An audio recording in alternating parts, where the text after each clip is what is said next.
With a robust pipeline of rulemaking set for the year ahead, I think it's instructive first to contextualize them in the years that they follow.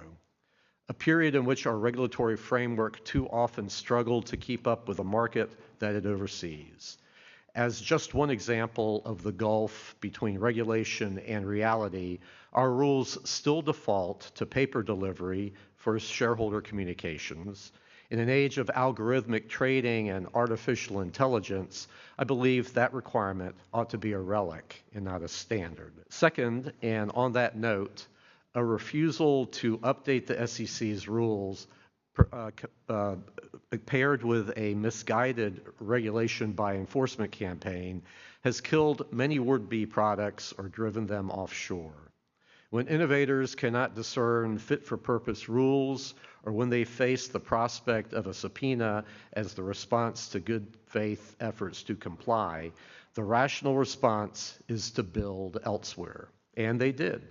An entire generation of digital asset innovation developed outside the United States, not because American entrepreneurs lacked the ambition or American investors lacked the appetite, but because American regulators lacked the will.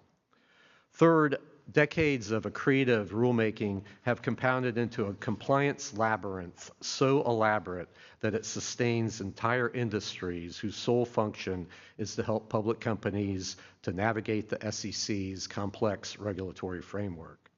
When the cost of accessing America's capital markets includes retaining specialists to decode the SEC's regulatory regime to produce disclosure that only an academic would appreciate, then something is very clearly and deeply amiss. Our goal should be to increase the cost of fraud and manipulation, not the cost of compliance itself.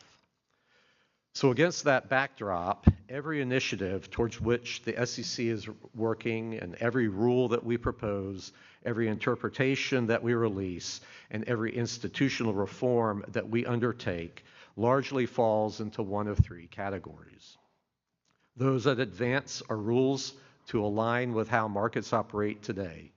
Those that clarify our regulatory regime to streamline oversight and unlock innovation.